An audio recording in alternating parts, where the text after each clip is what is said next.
It's going to be the market leader. We've done it 3 times. The Bond was my first pick the interior designer, pick the name with the sales team, the whole branding, pick everything. And that's when I started realizing, man, I really like this. 1450 Brickell had the highest office rents for 14 years. So the Monte Carlo, highest multifamily rents in Miami Beach since we opened. The reason spec is the way to go, there's 2 things.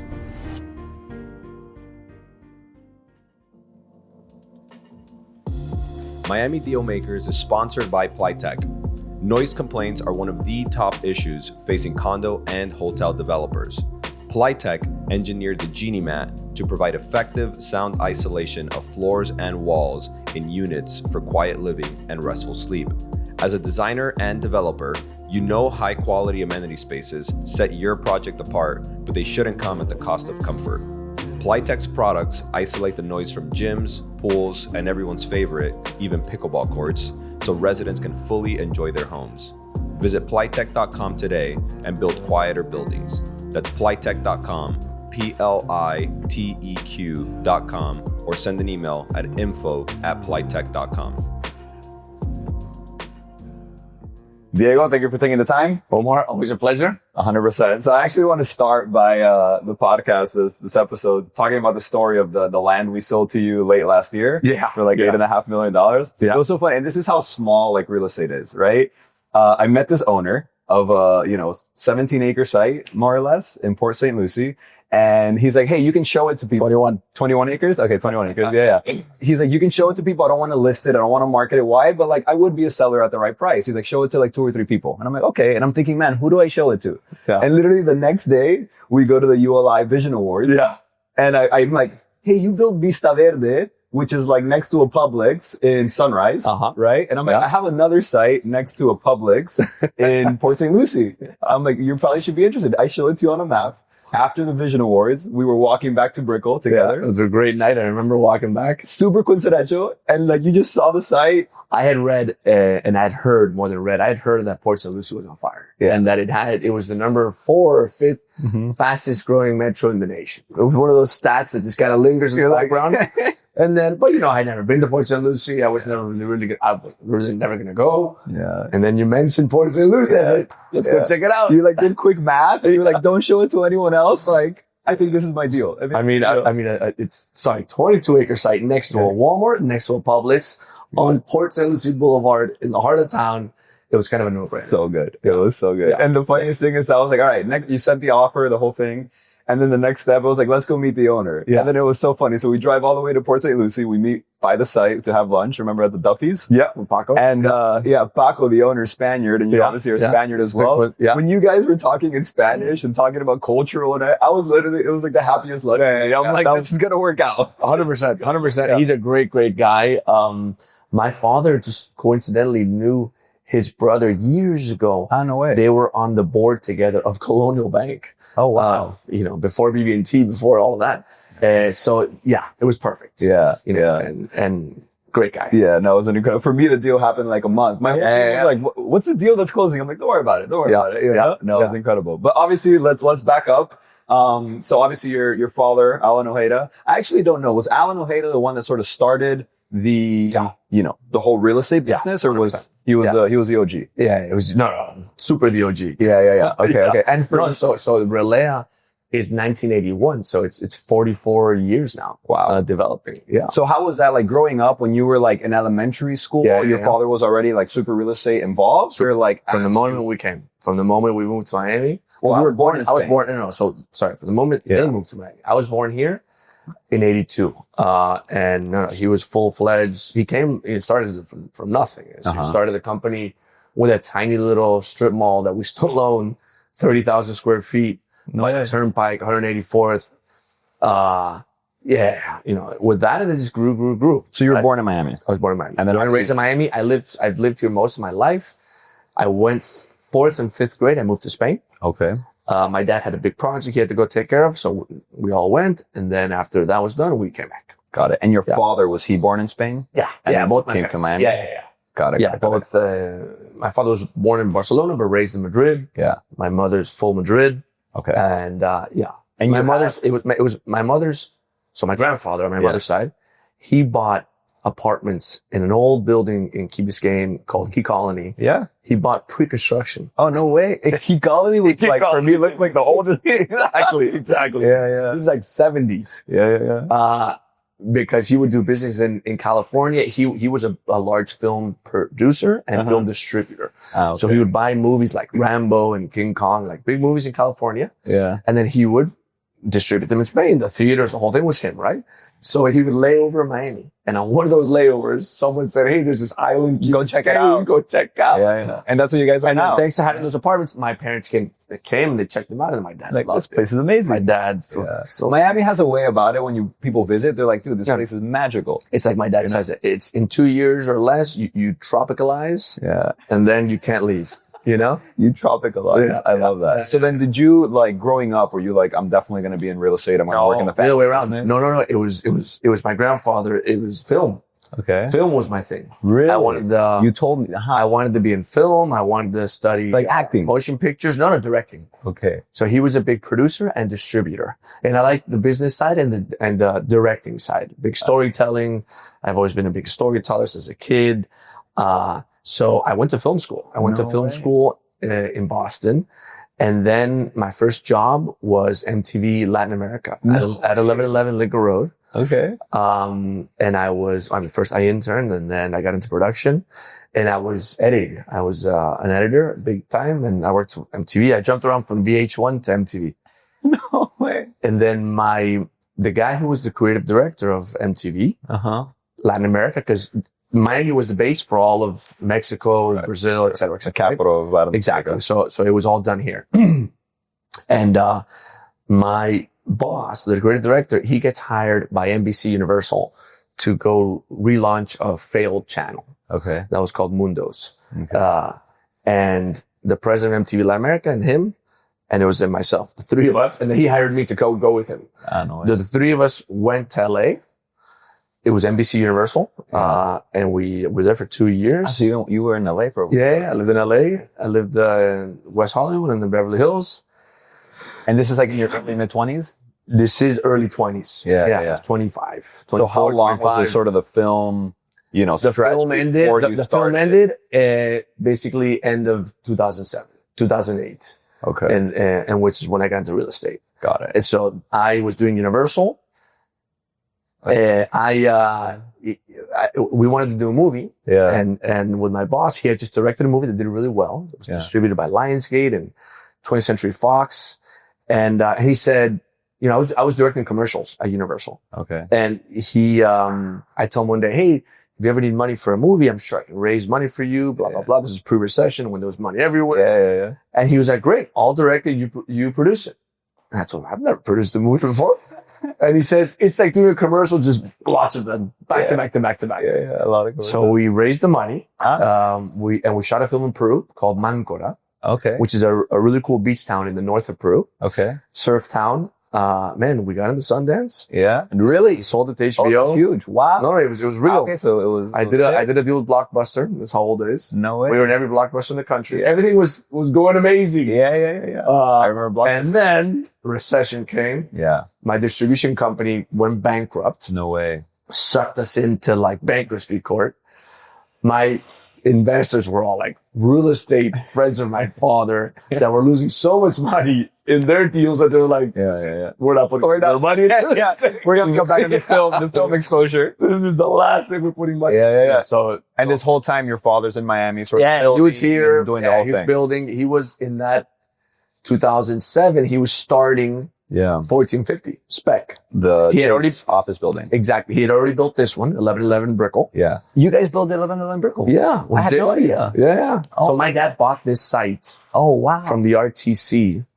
It was completely foreclosed. The government owned it. He bought it. Dude, wait. I love this building. I don't know why I never connected. I know you built 1450 Brickell, Bond, and I didn't know 1111. My dad built this together with Ricardo Glass. No way. And Ricardo kept the hotel. Okay. Right? JW. And then this, when they were finishing, Terry Blanca did the leasing here with him. Oh, she did it here too? Because she did it 1450. Exactly. She crushed it. And now she's doing Santander. She's great. I want to have her on the podcast. She's awesome. Be great. She's a super close family friend, and I admire her a bunch. Yeah. So then that was, 2007, 2008. maybe you can tell me, maybe you can't. What was your dad? Yeah, no, so my dad, so we got really lucky in the sense that he had just finished 1 Broadway. Okay. 370 apartments. Yeah. Multifamily. Yeah. 2 Broadway was approved, 400 apartments. Okay. Next to it, where 1450 is. Yeah. And then around 2006, there was just, there were so many condos being built and residential. Yeah. The icon. This was the last office building that had been built, 1111. And he told his partner, a phenomenal Spanish businessman, he said, why don't let's scratch the 400 residential and let's do offices. They said yes. And then my father said, and let's go spec. Wow. Because, when he did this deal originally, before Sabado was Barclays Bank, right? Okay. And there he needed pre-leasing, like typical, right? And when you need pre-leasing, the anchor tenant knows that and squeezes a lot. So my dad said, if I ever have the luxury, because you have to be lucky and find that kind of partner. If I ever have the luxury of being able to build spec. Yeah. And not have to pre-lease. Yeah. I'm going. Wow. And and that office, as you know, has been a huge success. Outperformer. And the reason spec is the way to go. Yeah. Is there's 2 things. First of all, when you're talking to tenants that you want to bring from other places, the first thing they're going to ask you is when are you delivering? Right. Because they have to tell their landlord, they have to plan. Yeah. And if you're just, no, I don't know, I'm trying to, maybe this year, maybe next. They have no idea. Yeah. If you can say, no, I'm in the construction. I got a construction schedule from I'll see you June. That says, exactly. And then the other thing is that you tell tenants, hey, I would love for you to come. Let's make a deal. I'm going to help you out. Yeah. But I don't need you. Yeah. I'm already in the construction. Yeah. So that sends a great negotiation. Yeah. Versus, hey, I can only get off the ground. Exactly. If you signed on the dotted line. And then the leverage, the tables turn. 100%. Yeah. So then 2007, 2008, you're more or less how old at that? I'm 25, 26, around there. Okay. And then now you're getting involved in the family business. Yeah. So then I come back to Miami. I didn't love LA at all. It was cool being there for briefly, but I didn't see myself long term. Yeah. I'm a big Miami guy. I'm a big key rat, and I saw myself here, boats, water, here, right? And then my father, who had never told me to work with him, because he knew I loved the film thing and producing, he said, listen, try real estate. Producing, what you did as a producer is you put the whole thing together. You found your director, you found the money, you found the talent. I was going to say. You later had to hire a production company. Yeah. You had to later sell it. He goes, I hire an architect. I find the land. Yeah. I raise the money. I raise the money. I think of what we're going to do. Is it an office building? Is it this, that? Yeah. My production company is my construction company. Yeah. So there was a lot of similarities. And he said, if what you liked was the putting together, the logistics, the selling, I said, that, and then I started working with him, and I think I'm going on 18 years now. No way. Yeah. Okay. So, and then when you started at the family business, was there one project that was the first one that you're I came in when we were under construction midway with 1450. 1450 Brickell. Yeah. Okay. Yeah. So we started, leasing. Well, we went through construction. Yeah. And then all the leasing process for that. Yeah. With Terry Blanca. With Terry. Right? Okay. Yeah. Terry was in the midst of opening up Blanca. Yeah. Because it started with Cushman, and then she went to Blanca. She created a company, and 1450 was an amazing launch pad, right? Yeah. And she did an amazing job. Crushed it. I mean, Blanca's it's one of the top. She's the best. Office people. So then you did obviously 1111, 1450 Brickell. Yeah. You did the bond, right? So then the bond was my first. The bond was my before the bond we did. Is there one that you're this was my baby? The bond. 100%. Because we did a project for IFB Bank, IFB headquarters on 37th and 8th Street. Okay. That was a cool little office building that we did. It was with Coastal, the same architect as 1450. It was like a mini 1450. Yeah. But we had a client, right? The bond was my first, pick the interior designer, pick the name with the sales team, the whole branding, pick everything. And that's when I started realizing, man, I really, really like this. Cause I was having fun picking baseboard colors and stuff like this. Yeah. The color. But I wanted to insert my storytelling that I liked from film. Right. So Cervera, that sold the project, had a great idea. Paulie Hankin, the sales director, on the name. Yeah. The Bond Street, London. Let's have a British theme. So I like that. And then we came up with, there's a photographer, he hadn't passed away yet, but now Terry O'Neill, a great photographer, became famous shooting the Rolling Stones, the Beatles, every celebrity you can imagine, right? Yeah. And we approached them and we said, listen, we want to buy about 30 collector photographs, large, signed. And this is going to be a museum where we're only going to have Terry O'Neill photographs, and it's all British themed. Mm-hmm. And it was awesome.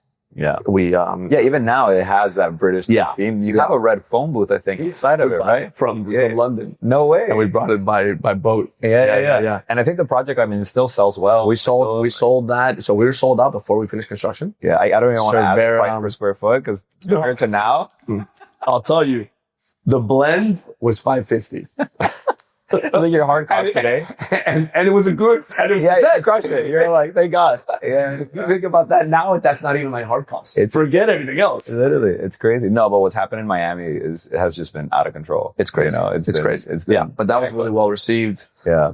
So you did the bond, and then I know obviously you have a brother and a sister. You're one of three. Mm-hmm. So you're one of three. They're also in the business. Yeah. My sister Lucie and my brother Luigi. They've 100% in the business and key part of the. How do you guys? Because family businesses. There's pros and cons. Yeah. How do you guys manage? How's the look? Luckily, we get along really well. Okay. And are you the oldest? And I'm the oldest, and there's a girl in the middle, which I think is great. We get along really well. There's a big age gap also. And my sister runs all of property management for us. Okay. So she did her MBA in Spain at a really cool place in Madrid called the IE. My brother also, great trajectory. And then, and my brother's in everything because he enjoys construction. He enjoys, architecture and being in the meetings. So helping everything put together. So awesome. So it works out. It's great. It's great. And we're a big team. And you guys have different roles. We have different roles and we help each other a lot. Amazing. And we really depend on each other. And amazing. It's great. It's great because also the family is very tight. On Sundays we all get together with the families and you're telling me you were in Spain and the Bahamas over the summer and están juntos. Yeah. Right now, this last weekend I went with my brother spearfishing in Bimini and we still have that. We're sharing a room. Just us. So it's great. That's amazing. Yeah, because sometimes with family businesses you hear, you can hear the opposite. Many times you hear those stories. Thanks to my parents, I think they've really always made sure that we don't fight over money or anything like that. Yeah, that's incredible. So then now fast forward, I guess, something I want to touch on is you guys not only sort of build for, your own projects, but you guys are also we build for others as well. Right? Exactly. So mainly what we do is we build up, where we'll find the site and we'll invite partners, like a classic developer, right? Yeah. But we always, starting in that little project that we did for International Finance Bank, we then started doing kind of fee development where we have it on the side. We never really look for it. It always comes to us. We limit how much of it we do.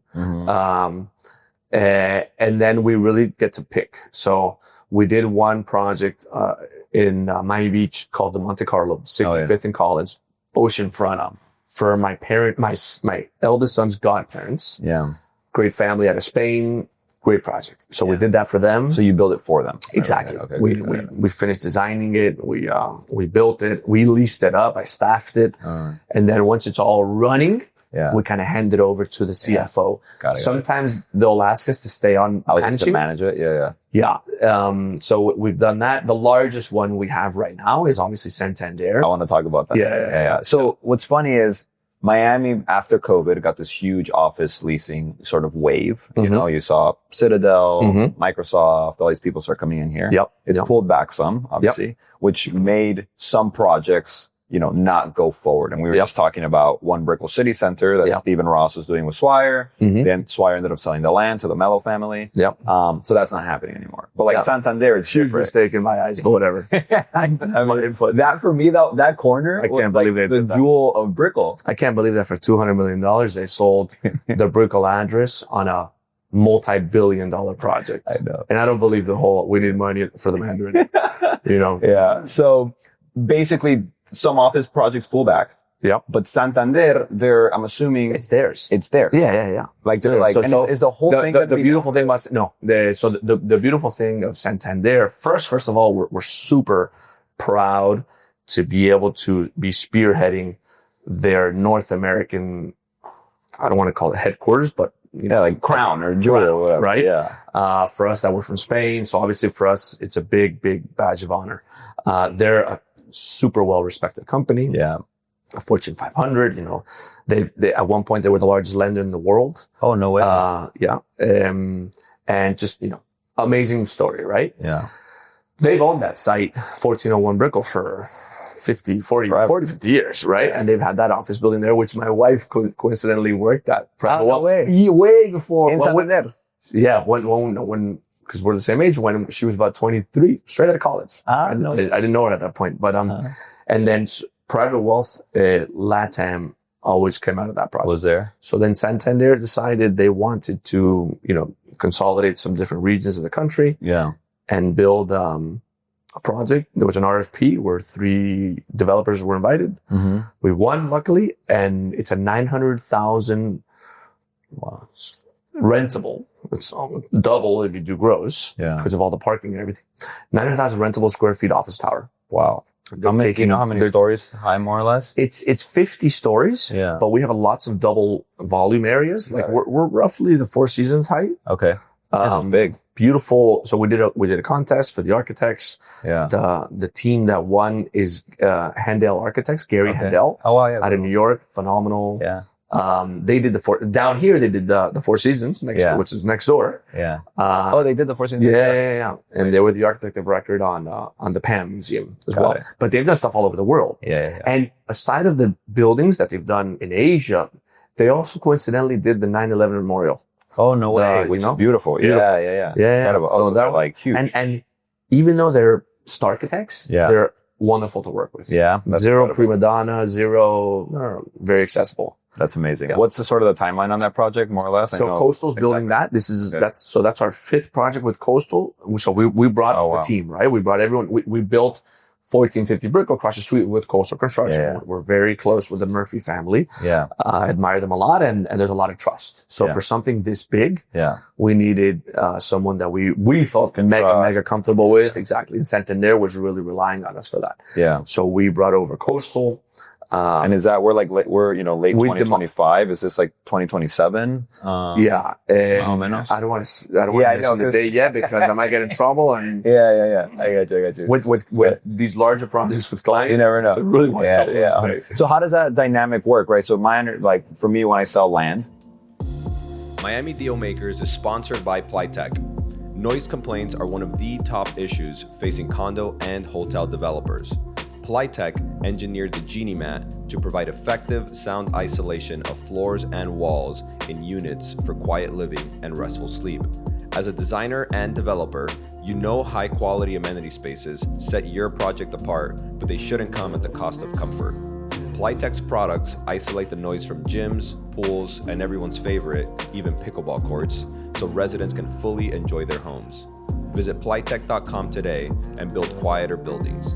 That's Plytech.com, Plyteq.com, or send an email at info@plytech.com.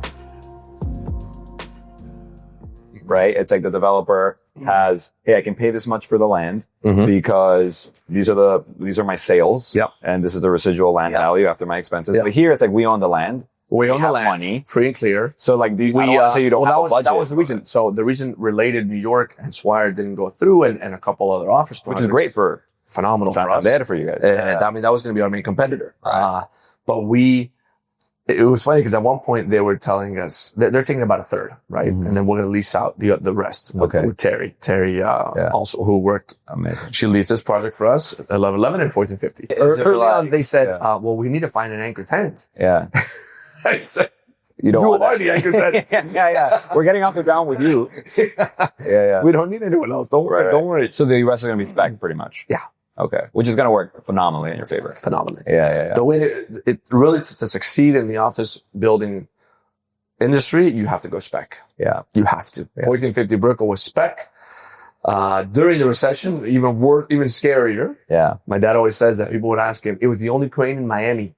No way. And people would ask him, I was already with him then, and they would ask him, how do you sleep at night? And he's like a baby. I wake up every 3 hours crying.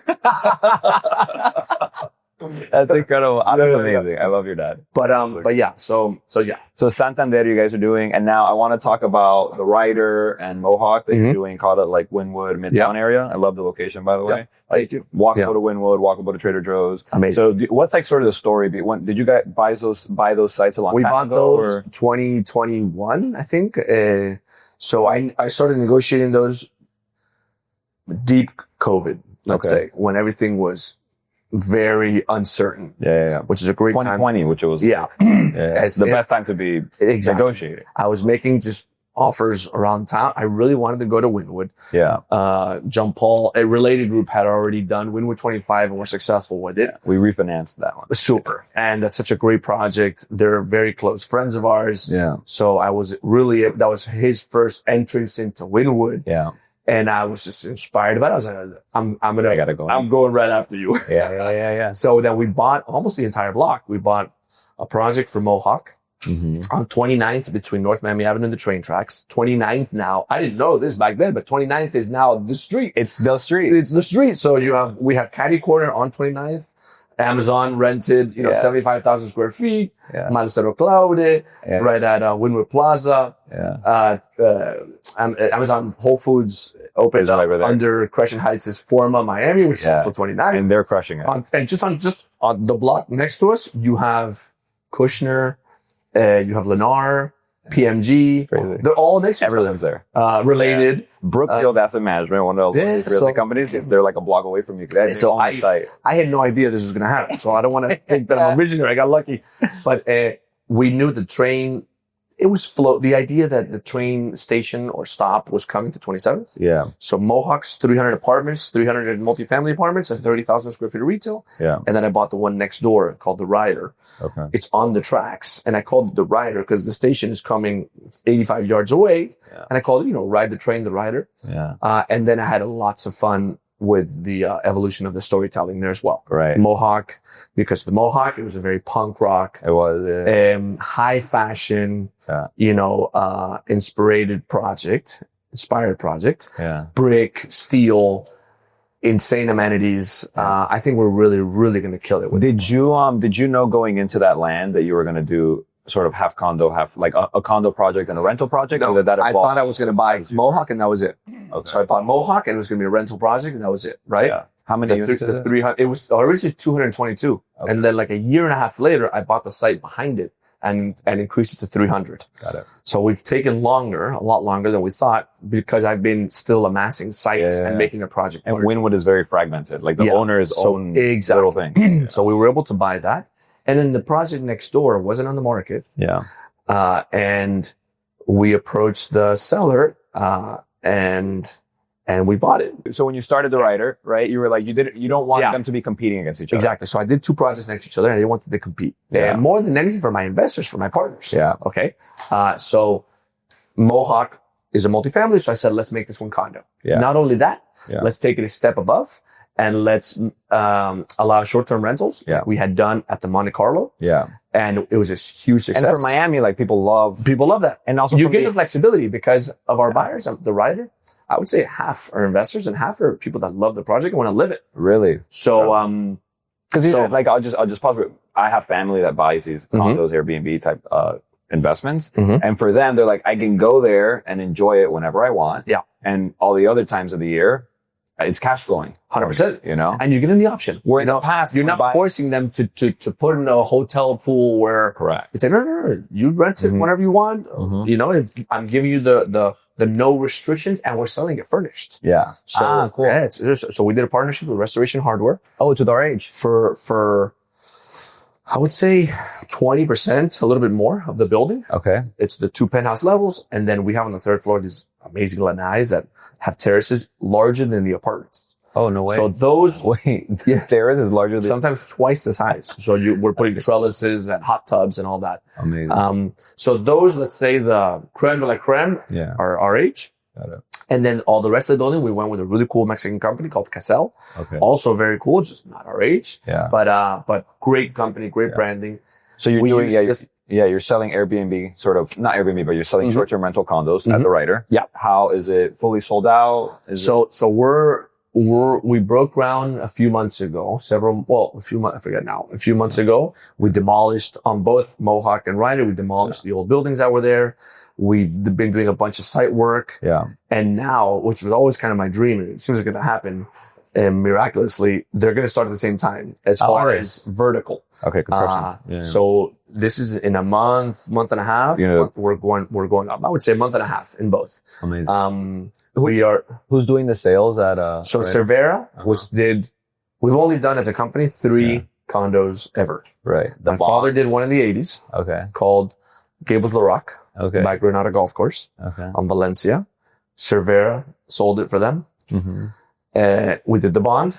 Cervera sold that for us, and now we're doing the Ryder and Cervera selling. You guys, if it's not broken, don't fix it. Exactly. Yeah. I love it. And so you're doing the Ryder, and then Mohawk. Will you guys manage that? Yeah. Is the idea? My sister will run property management there, and we'll manage that. And the idea is to keep it, or the idea is to the investor. We're going to see. Are you a developer? Yeah, I would love to keep it forever. Yeah, just because that's kind of my mentality, and this project has been designed as a, it's going to be the market leader. Yeah. We've done it 3 times. Yeah. 1450 Brickell had the highest office rents for 14 years. For a long time. It's a great building. The Monte Carlo, highest multifamily rents in Miami Beach since we opened, 2013, around there. Wow. And One Broadway, years ago, had the highest multifamily rents for, I think, 10 years. No way.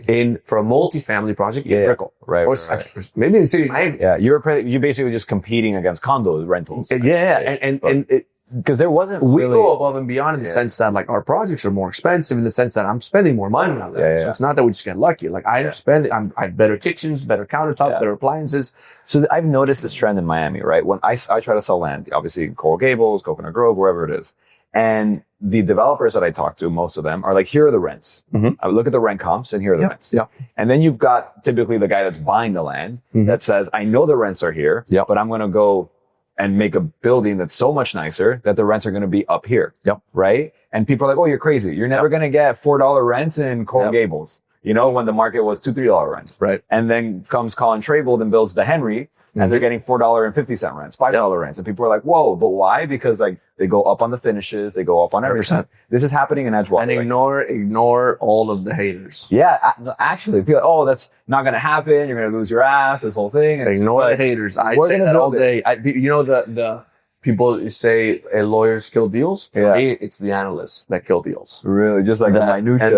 And then no, but look, they want to argue over cents on or decimal points on exit caps 6 years from now. Yeah. And I'm like, listen, I have no idea. You have no idea. Let's just, we think it's this. 100%. The city's growing.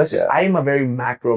That's why we bought the site in Port St. Lucie. Yeah. 4th fastest metro in the nation. That was it. I don't need any more. And I'm next to a Walmart and a Publix. And the main, like in the corner. I'm not going to now haggle over this and that. Listen, is Miami growing big time? Yes. I was still seeing huge moves by like Santander, Citadel, etc. coming. Yes. Yeah. Fiscally great, low taxes, all of that. Yeah. It's gonna work. It's gonna work. like yes, it's but it's always like this. It's always up. Correct. Yeah. And then no, Miami's being overbuilt. We're going to have supply forever. I've heard that dumb story so many times from condo vultures. Oh my God, it's doomsday. And listen, my whole life. Listen, we built spec through the recession. Yeah. And we made it happen. Correct. So, I think as long as you do good product. Good finishes and good management. Because later you have to pamper your residents. Yeah.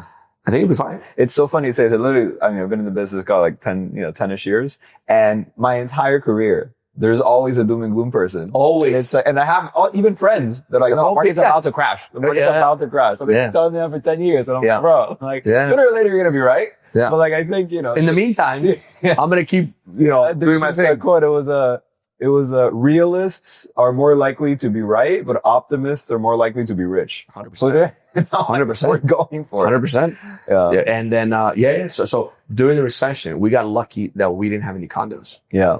Because we never do condos. Yeah. Right now. So when we do, it almost once a decade. Yeah. and we're good, but we've always kind of been more rentals. Yeah. So during the recession, luckily we didn't have foreclosures. We didn't have any of that. We had the only multifamily project really, which was One Broadway. And so we had growth years during that time. Yeah. We got lucky. Crazy. So for me that I deal with like so many developers, it's just interesting to see the developers that are more like, you know, they have sort of like a conveyor belt. They have like a machine. Yeah. And they're like, hey, the rents are here. My costs are here. I can pay this. Yeah. I'm going to build this building. Yeah. And they're just like, and then it's also sucking it out. Because of my mentality, and this I learned it from my father, we work with private capital. Yeah. We work with wealthy private families over the institutions. Not that I wouldn't work with institutions. Yeah. I've spent so much time down that rabbit hole. And in my particular case, I know that it works great for others. Yeah. But in my particular case, private capital, and when I mean that, I mean family money from wealthy families who made that money taking risks is much more entrepreneurial. Yeah. And they're not going to ask you, they're not going to argue over decimal points on give me all the comps and all that the guy in New York is going to drive you crazy on. Yeah. They're going to give you better terms. Yeah. And they're more long-term also. And if it's a recession, they know it's a recession. Yeah. So it's not, oh my God, but you promised me. No, I didn't promise. It's like, hey, I get it. I get it. Same thing happened to me. It's a pandemic. As long as you're ethical and you're smart and you're doing the right thing and you're navigating the ship as best you can. Yeah. And going back to macro, if you're macro and you're at the right place, it might not be in 1 year or 2 years, but in 5 years, 10 years, like the project's going to come along, you know? Yeah. So for me, I deal with, you know, the Blackstones and stuff of the world. And I've seen deals literally die. Mm-hmm. And we're an inch apart just because lawyers are arguing. And it's like it's like the largest contract I've ever been a part of. And I'm just like, guys, and I try to zoom it out. I'm like, guys, we're buying like, you know, a high rise in Miami at a great amount. And they're like, no, but they're not giving me this. And I need to get that. Look at the example here. This building, which we built, is now going to be owned by Amancio Ortega. Yeah. Inditex. Zara, one of the richest men in the world, one of the best stories of rags to riches in the world. Yeah. The assets that he's bought in Miami, Southeast Financial, the Apple Block in Lincoln Road. Yeah. Yes, you can say they were overpaid. Maybe even here too. Yeah. But he's long term. Yeah. In the end, he'll be right. Yeah. 100%. So, but that kind of mentality is the partners that we have always had the pleasure of being able to work with. No, that's phenomenal. That's phenomenal. So now tell me, you have mentioned Cypress. Yeah. So What is Cypress opened up in part thanks to you. So you were mentioning earlier families and even though, you know, we're a very tight knit family, I've always kind of wanted to do my own thing as well. Yeah. You know, I always wanted to be an entrepreneur as well. And I'm president of Rilea Group. I work with my father almost 18 years and we get along really, really well. He's been an amazing mentor to me. I've learned everything from him, in the real estate industry. And he's always given me freedom to grow and, you know, take projects, right? Yeah. Since really early, I constantly bring deals to Rilea and I raise the capital for them, you know? And there were two particular deals that at the moment didn't fit. Yeah. Rilea was just doing too much. Yeah. For what we like to do. I mean, we're not the, you each have your, exactly. 100%. So then I thought, what a great time for me to open up a side company. Yeah. You had brought Port St. Lucie. The Ryder, I had a great partner out of Michigan who we had bought the project with. Phenomenal guy. The company's Promanis. But they were looking to focus more in Nashville where they're very heavily invested and they're doing great. Yeah. So there's an opportunity to buy them out, right? Still very good friends. Yeah. Rilea, so Mohawk is also my baby, but that's a Rilea project. Yeah. This one was next door. And I figured, let me open up my own company. Yeah. I'm going to call it Cipres, like the cypress tree. For me, the cypress tree is really elegant to me just because it's clean, simple, sophisticated, you know. Yeah. The deal with my father was, listen, I'm going to spend about half my time on Rilea and I'm going to spend half my time on Cipres. Yeah. I'm not going to burden the team, so I'm not going to use any of our resources. Okay. I'm going to, at Rilea, we have in-house construction, in-house accounting, in-house everything, right? I said, I'm going to hire a third party for everything that has to do with development. Let's say I'm going to hire third party accounting, et cetera, et cetera. And the Ryder and Santa Luciaville, which is Port St. Lucie, are the first two projects on the way for Cyprus. Mm-hmm. So at this state, how long? I mean, this literally happened over the last year, pretty much. Yeah. So I closed June 21 is when we closed on Ryder of 2024. And June 27th, we closed that same week, just Monday and Friday, or 20, whatever, on Port St. Lucie. Wow. Okay, so that was when Cyprus was born. I had no idea. Yes, sir. We'll have a drink. We'll cheers to that. 100%. That's amazing. So those are the first two deals of Cyprus. And then, so now the idea is, you obviously have Rilea and your father to look at deals. I have two more projects that I'm now bringing to Rilea. Okay. Two really cool multifamily projects.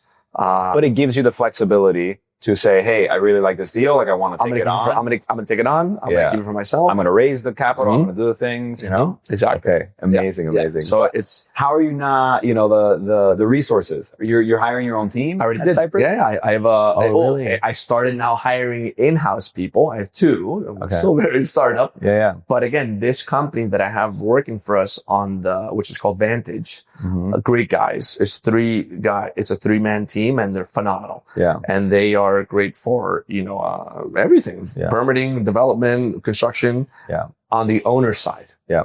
Third-party accounting, there's a million companies, right? Yeah. I found one that I liked and they're doing all of our invoicing, billing, et cetera. And then I brought in two in-house, let's say, assistant junior developers, whatever you want to call it. Okay. Incredible. Yeah. Well, congratulations. Thank you. I love the bigger stuff I'm still bringing to Rilea, honestly, because I have my super seasoned team there. Yeah. Starting with my father. Yeah. Just don't poach anybody from Rilea. No, never. No. My office is right next to my parents. Yeah. No. Just like, come over 2 seconds. I need you for 2 seconds. Because at one point my father was like, well, are you leaving Rilea? I said, no, not at all. Yeah. A side thing. This is my little side thing, but my plan is to stay with Rilea and the family forever. So how involved is Alan still? He very involved. Yeah. He's definitely traveling more. But my father is very involved and now really gets to pick the ones he likes the most. Right. And really focus. Yeah. And my dad, I'm telling you, he brings a lot of wisdom to the table, in negotiating loans, construction contracts. He loves getting in the weeds of stuff. Like he's at every single construction meeting. Really? He's picking tiles. Like he really likes getting into the details. That's incredible. And, but now he's definitely in a place where I travel nonstop. I'm executive platinum. Yeah. No way. The one above. Yeah, exactly. Because of all. I mean, every time. Traveling all the time, raising capital. I was going to say, raising capital all the time. And you're like, not for fun. I'm raising capital. And I'm crisscrossing. I'm going to Dubai, I'm going to Spain, I'm going to Argentina. Well, for Port St. Lucie, it was like, this is big. You were in Punta del Este, you flew right back out. And I'm like, dude. Exactly. I'm 13.5-hour flight for a 2-day meeting. Yeah. So I'm constantly raising money, with the Rilea brochure and selling the Miami story. Yeah. So I'm after Mr. 305, I think it's me. Because you're running around the world. Exactly. Pitching Miami. Exactly. So I'm promoting Miami all day long. Yeah. How do you see it now, kind of sort of like the market, right? Where it's like, personally, I feel like we definitely had that COVID. Boom.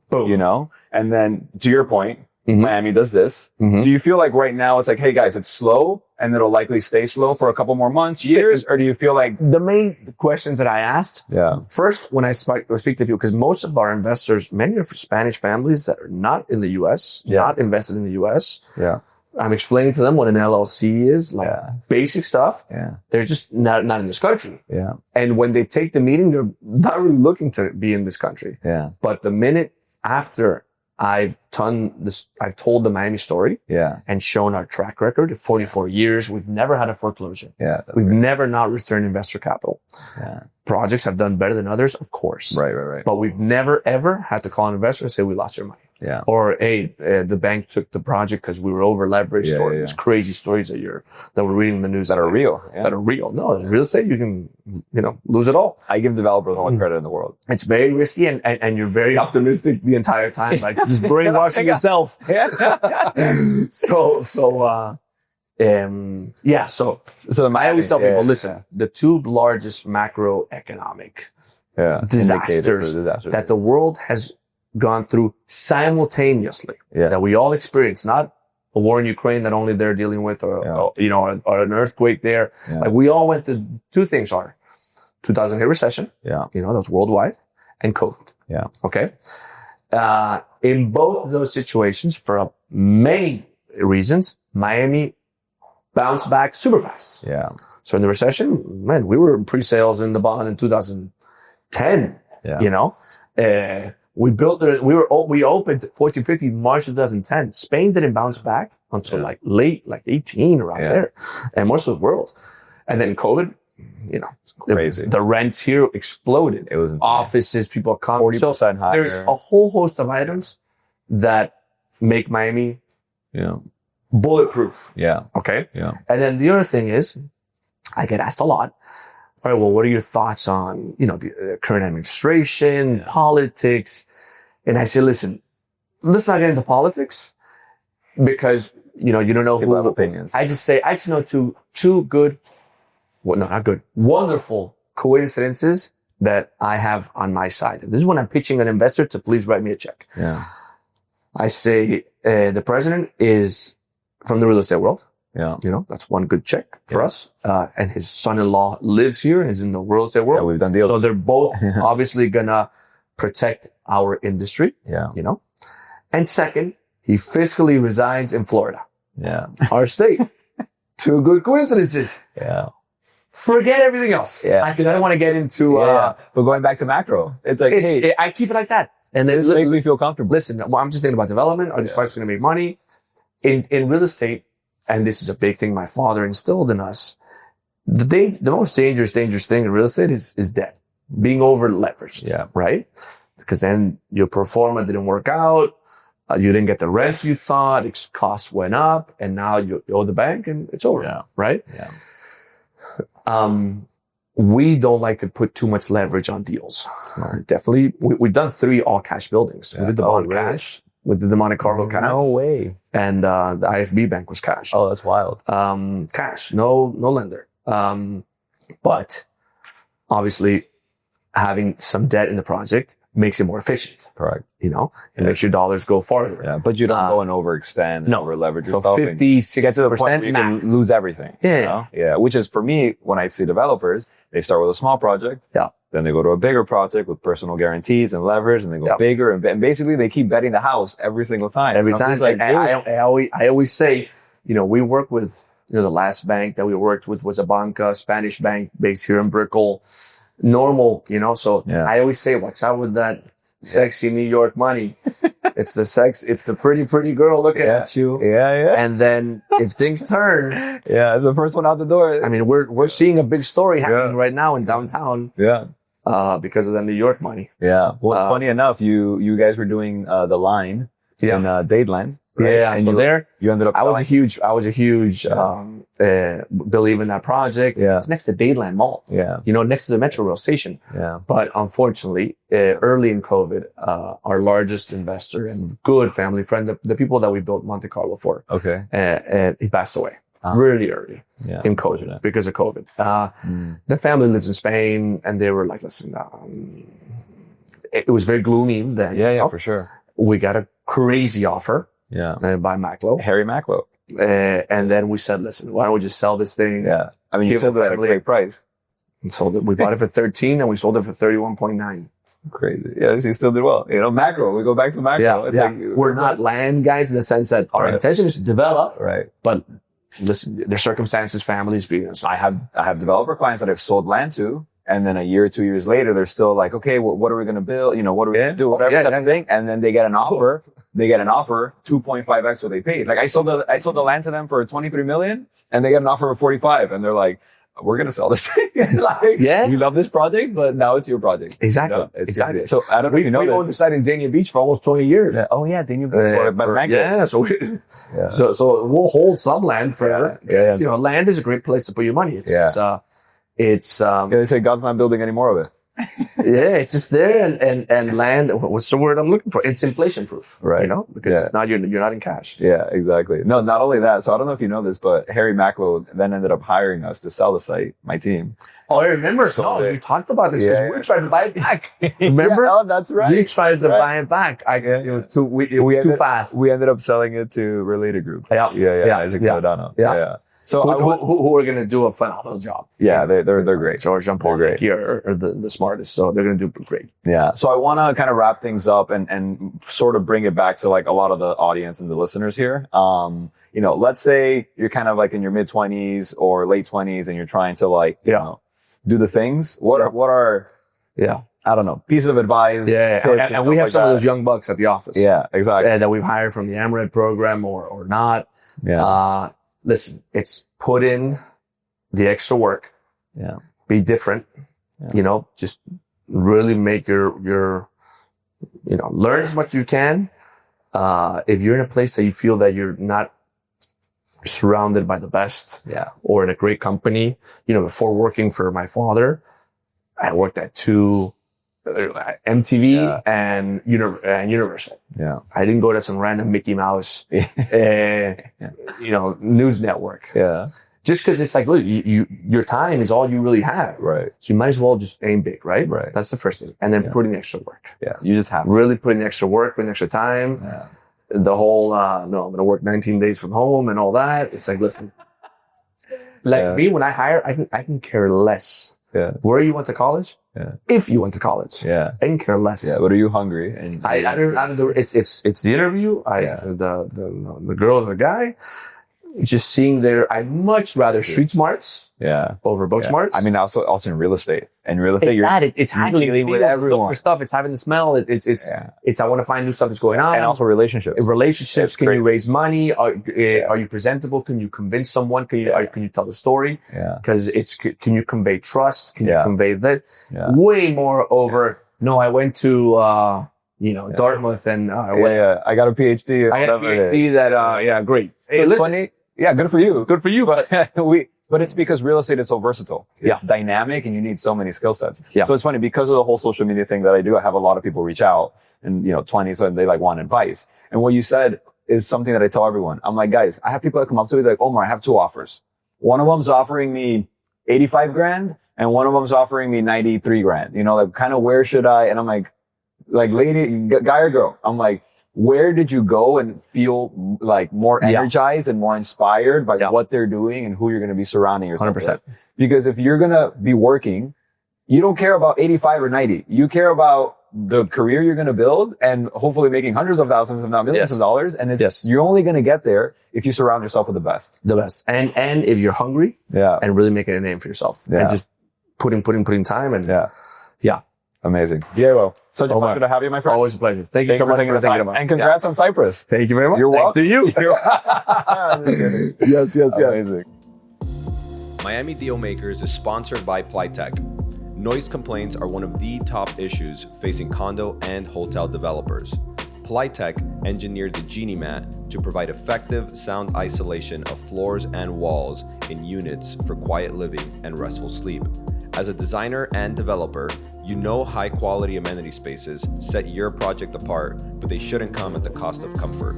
Plytech's products isolate the noise from gyms, pools, and everyone's favorite, even pickleball courts, so residents can fully enjoy their homes.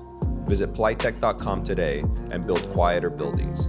That's Plytech.com, Plytech.com, or send an email at info@plytech.com.